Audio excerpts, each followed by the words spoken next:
Perhaps I should explain my part in this film.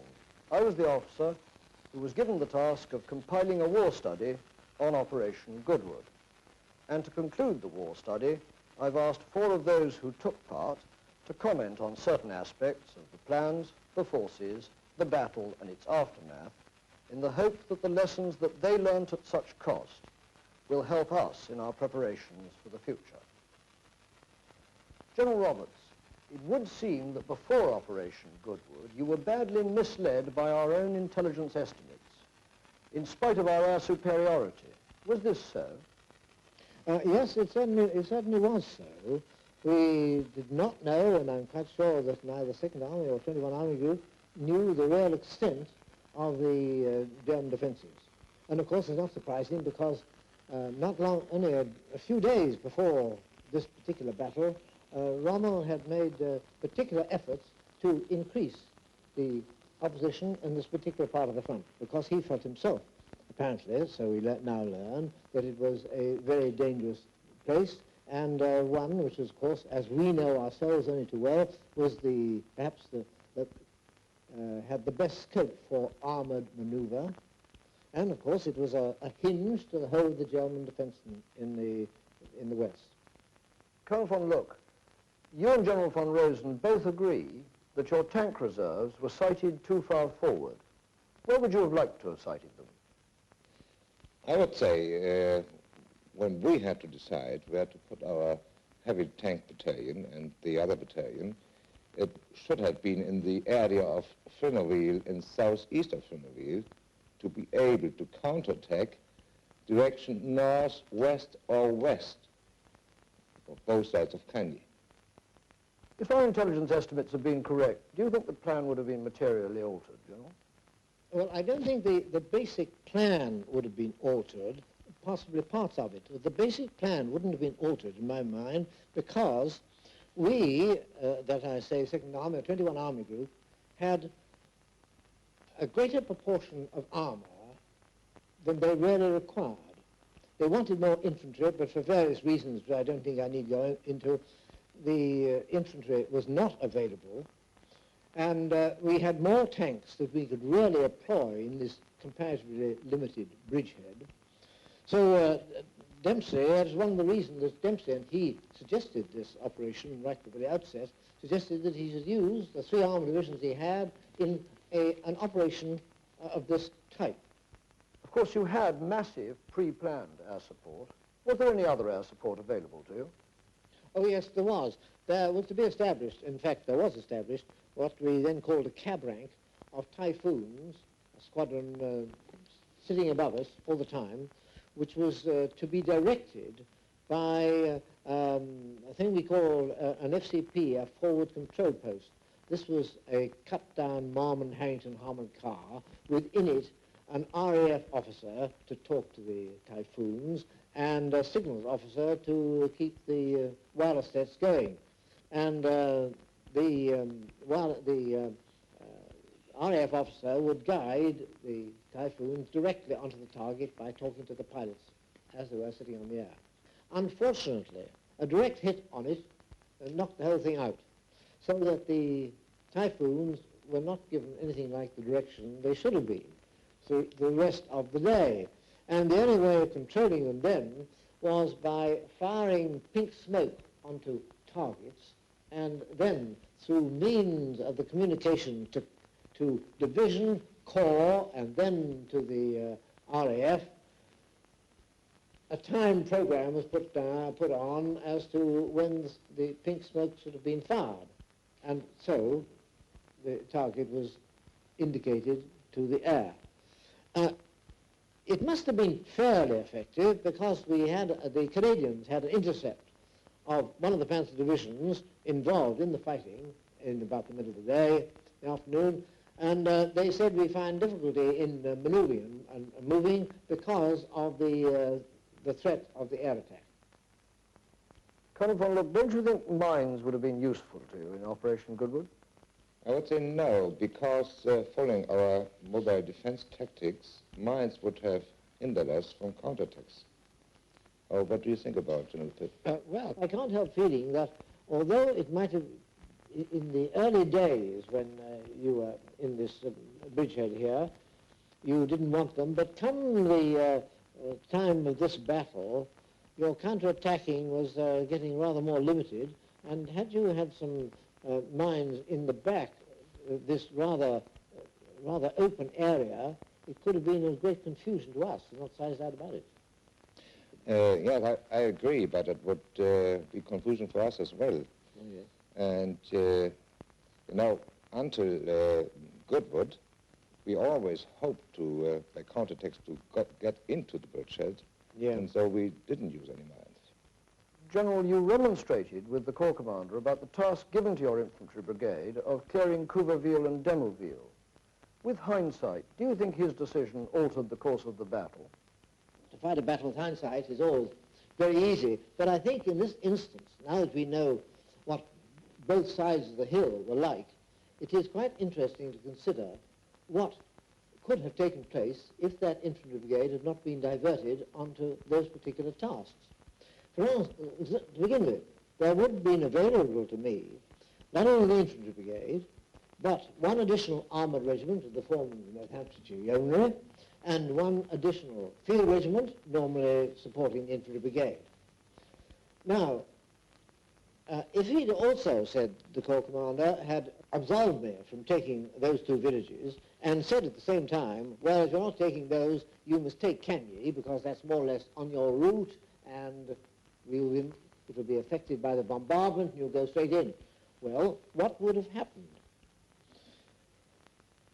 I reckon that, as you've heard from Colonel von Luck, he saw these 40 tanks of the 545 Yeomanry south of Cagny, but this time they would have driven straight into the village with the motor company straight behind them, and I think they may have found him in his Paris clothes, and the 488s in Cagny pointing up to the air with no determination to shoot any tank on the ground.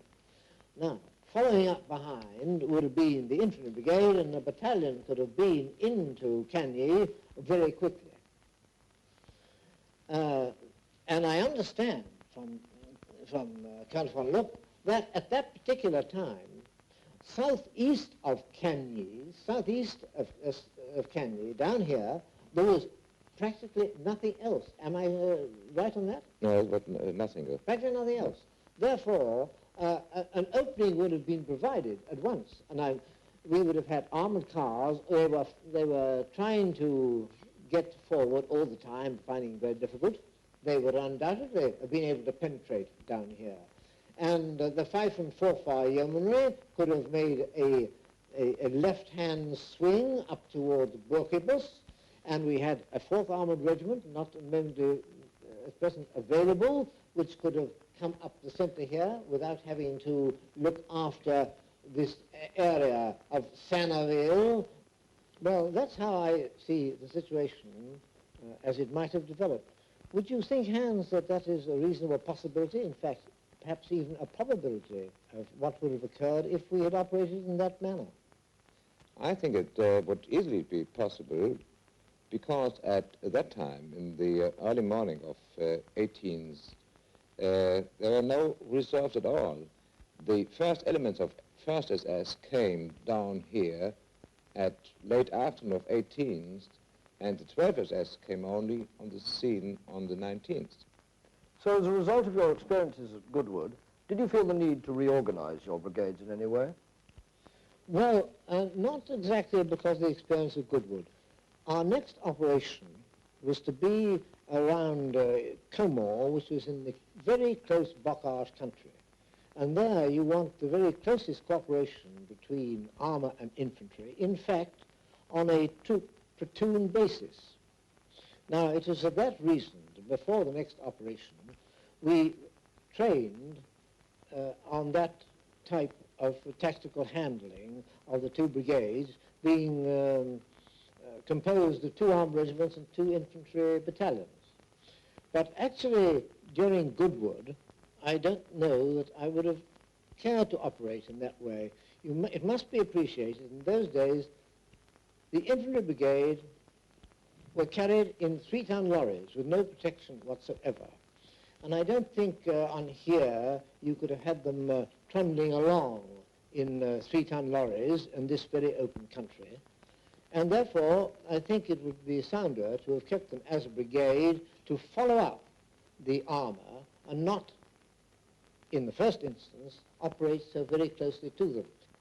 Colonel von Luck, how did Goodwood affect the morale and training of your troops? Before Goodwood, our losses were not very high. And we got reinforcement by young men well trained in our own training camp in Germany. But after Goodwood, after the loss of the 1st Battalion, we got reinforcements, especially by the 16th Luftwaffenfeld Division, at which we had to integrate and train. The morale before Goodwood was very high. We had very well experienced officers and non-commissioned officers at that time who were aware of the importance of this battlefield. After Goodwood, the morale changed, as I think, because then all of us, we thought we had to fight for our own families and country and not anymore for any high ideas. General, how do you think Goodwood affected the 11th Armoured Division? 11th Armoured Division was very well trained in England, not by me. It was very well trained and had had no battle experience until it came to Normandy. As a result, Goodwood, although we had a great many casualties, did not really affect its morale at all. And the next battle we fought at Clonmore was highly successful. But take the whole of the campaign, when many more casualties were received and a lot more experience was gained, a lot more difficult situations being dealt with, then the atmosphere was changed. And my view is that at the end of the campaign, by the time we got to the Baltic, I think it would have required a good year of training in quiet circumstances to bring it back to the standard it was before. You will recollect that Bill Close, in order to get his squadron under the bridge going through the embankment on the railway line, he had to take off his hat, wave it in the air, and say, "Follow me." Now, I don't believe that would have happened in either of the other 3 regiments in the division. The fact is that with a great deal of fighting, all concerned become a little more wary and a little more canny. It's more difficult to get people to go round the corner after that sort of experience than it is right at the outset of a campaign. Colonel, Major Becker in his diaries maintains that if the British had used smoke to screen the flanks of their advance, his effectiveness would have been greatly diminished. Do you agree with that? I fully agree, especially when the 11th Armored Division would have been used smoke to mask these villages on their left flank, beginning with Le Prieur, Le Mesnil-Fonentel, Cagny, Le Poirier, and Fort. The next day, the 11th Division used smoke with great success on Bras and Hubert Folly. I think, General Roberts, that probably smoke could be provided for this attack if needed. I agree with you. I think it would have been very helpful, but of course it would have been at the expense of HE, and a great deal of a great number of concentrations of HE fire were being put down all over the front. May I specify my question? Yeah. Could smoke be shot on Cagny if you wanted to do this? I would say, yeah, it certainly could have done with some of the 25-pounder regiments which were there. It could have been done. But for how long, I'm afraid I couldn't say. I suppose it depends on the direction of the wind and the strength of the wind, how much smoke you require, and for how long. It could have been done, but I feel to smoke all the villages that you're talking about would have needed a reallocation of the proportion of smoke to shell. One final question, General. Could you give us your ideas about your methods of command and the size and composition of your tactical headquarters? Well, I had three types of tactical headquarters available to me. One was on a tank basis, the other on a wheel basis, and the other also on a wheel basis, but I think it would be more correct to describe it as a jeep basis. I always felt if it was possible, I wanted to be near the battle, if not actually in it, because by that means one can see what is going on and get the feel of the whole thing. Now, in the tactical headquarters, if it was going to be a real tank battle like Operation Goodwood was likely to be and was, then I set out with the full tank headquarters, which consisted of one tank in which myself and my G2 were in. It had two wireless sets in it, and then there was the reserve one, which my ADC was in. Then there was the CRA, who had with him either his BMRA or his staff captain RA. And then there was a protective troop of 3 tanks. That was the full tank tactical headquarters. The idea was that the ADC would do the navigating in front. He didn't always do it, but that was the general idea. And it was very important to have the CRA close with me all the time, so that if there was any divisional arrangements of artillery, they could be dealt with by word of mouth, by talking together. But I do want to stress that the amount one uses as tactical headquarters depends enormously on the tactical situation, of course. But at the beginning of the war, we found that frontages held by divisions were far greater than those at the end of the war. At the beginning of the war, it was impossible, really, for the divisional commander to spend the whole of his day in a tactical headquarters, because he would have done far better to stay by his wireless set, where he gets a lot of information, and make short, quick visits to his various commanders. In the later stages, from the middle of the war onwards, it was possible, nearly always, to get into the battle and get the feel of it. Now, Hans, that's the sort of way you ran your tactical headquarters, as I described? So we did, and since the beginning, when Goodwood formed up our armor, we were trained that the division commander and the regimental commander had to be on the armor battle with the tactical headquarter in front, very close to the front, and only on the defense battle to be behind. And you remember very well from the desert that Rommel even overdid with this tactical headquarter, and he sometimes were lost. But anyway, I think in the armor battle, that is the way we should have done it, with a tactical headquarter. Yeah. Did you, as a matter of interest, make any difference in the way you worked these things in the enormous distances of Russia? Did you work the same sort of way there as you did in the closer country of Normandy? In Russia, normally we remained with our headquarter, the division commander, unless there were special situations where the division commander were wanted, then he took his tactical headquarter. But with these great distances and the great masses of Russian tanks and armor, normally we had to lead from behind and push forward. Gentlemen, we've questioned the 2 principal opponents in Operation Goodwood. You were relatively junior commanders at that time, but your youth then and your subsequent careers may have given you a slightly different view of the battle. Brigadier Stileman, General Roberts has mentioned the training of the 11th Armoured Division before the invasion. What do you remember of that training? Well, I remember it vividly.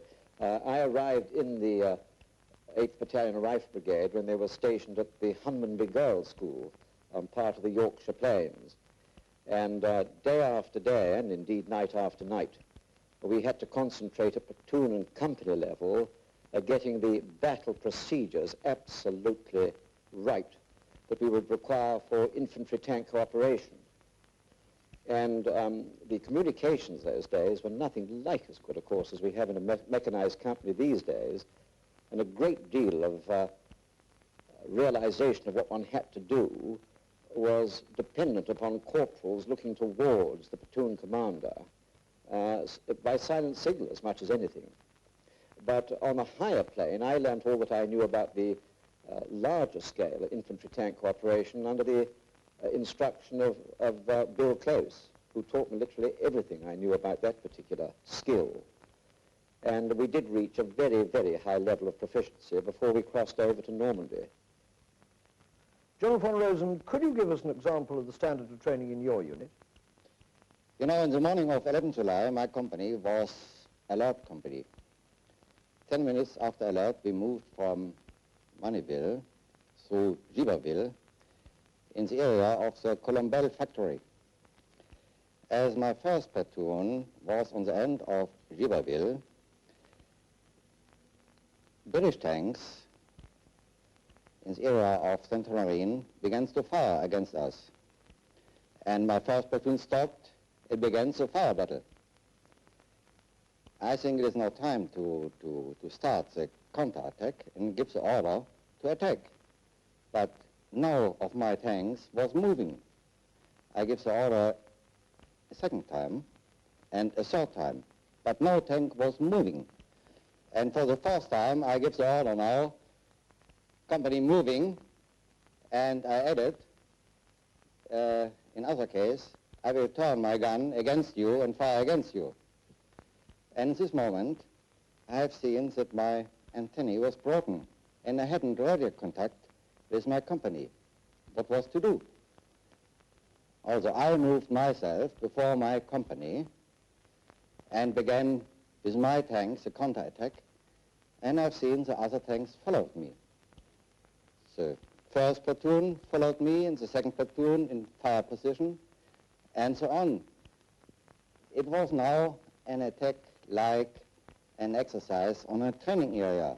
One platoon moved, the other fired, and 20 minutes later, we killed 12 Shermans, as you know, and we took intact 2 others. General, you've mentioned that the Tiger battalions were very special units. Was morale in these units very high? Oh, indeed, it was very high. You know, during 2 years' battle in Russia, we had always a feeling to be superior as a Russian. And sometimes we had 200 or more tanks, Russian tanks, against us, and we was always superior. So the morale and the feeling, our feeling to be superior, was very, very high. It was the same case on Normandy front until Goodwood. Goodwood was the first time that we had the feeling not to be successful, and we had the feeling to have failed on this day. But it was only done by the air superiority. So, Richard, your morale was rather based on the strength of your weapons, because that was the first time that you'd felt that you'd been overpowered by something stronger than the equipment that you had. Yes. Well, the morale that we experienced in G Company was, I think, rather based on persons rather than equipment, because the 75mm Sherman wasn't anything that we could put our confidence in to the extent of your equipment. But the affection which we had for all the people with whom we worked in 3rd Royal Tanks, for instance, and the other 2 armoured regiments, not to mention our own family of G Company and 8th Rifle Brigade as a battalion, was something very special. And last night, we attended a dinner, the G Company Association dinner, and we meet on the last Friday in every November in some East End restaurant near Liverpool Street Station. And 65 of us sat down to dinner last night, which I think is rather remarkable, and was an outward and visible sign of this personal type of morale which has lasted from that day until this. If I can add something, you know, we had always a feeling that enemy tanks had no chance against us. And the second thing, the battalion was often split. and the different companies under command of German divisions. And if we came under command of a division, this division was, all soldiers of this division was very happy to have Tiger tanks, because if Tiger tanks was there, it was a feeling that the enemy tanks hadn't chance against us. Brigadier, you mentioned the lack of riflemen in a motor company because of specialists such as drivers and wireless operators and such like. Well, we certainly felt a lack of riflemen with their personal weapons in their hand throughout the whole of the Operation Goodwood. On our approach up to the Borgobus Ridge and east of the railway embankment in the area of Le Mesnil-Fremantle, these large numbers of Germans that were surrendering after the heavy bombardment from the foxholes and the cornfield, we never had enough chaps to cater for this commitment. But we managed to send them back as best as we could. And again, on the actual clearing of the villages of Bra by F&H Company and ourselves, G Company, on Hubert Folly, we could have always done with many, many more riflemen on the ground. And this seems to have prevailed throughout today. I mean, as Commandant of the Officers' Wing at School of Infantry, on all the exercises that we did and arranged, the officer students were saying, but if only we had more men on the ground with their personal weapons, we could have taken such and such a wood, or we could have done more patrolling. And I'm sure those who command mechanized companies today find exactly the same thing. What do you feel about it, Richard? I think the same thing in our army, too. As I was commander of the 21st Panzer Brigade in Augustdorf, in all my exercise, which I started, it was always a great lack of infantrymen. A final question. General, you were convinced that your Tiger Battalion was sighted too far forward. How would you have liked to have seen it employed? During Goodwood, I was young lieutenant, and I can give today only my own opinion. A Tiger Battalion must be employed as operational reserve and not as local reserve. Operational reserve must be concentrated not to near the front line. I think in the case of Goodwood, the region behind the Borgobus ridges would be much better. From this we could wait until the point of the main effort is exactly to seen, and from this concentration area we could start a counterattack or to be available for each other task. Thank you very much, gentlemen. To summarize Operation Goodwood in terms of winning or losing is to miss the point. The fact is that a small, well-trained anti-tank force sighted in great depth inflicted heavy casualties on a massed armoured attack. On the other hand, that defence was forced to yield valuable ground and reserves were committed which were to leave it unbalanced when the next attack came. There are many things that we can learn from a study of Operation Goodwood, but two facts seem to stand out which may be easy to overlook in peacetime. First, the effect of chance on events, and second, the disproportionate way in which the action of an individual can alter the course of a battle.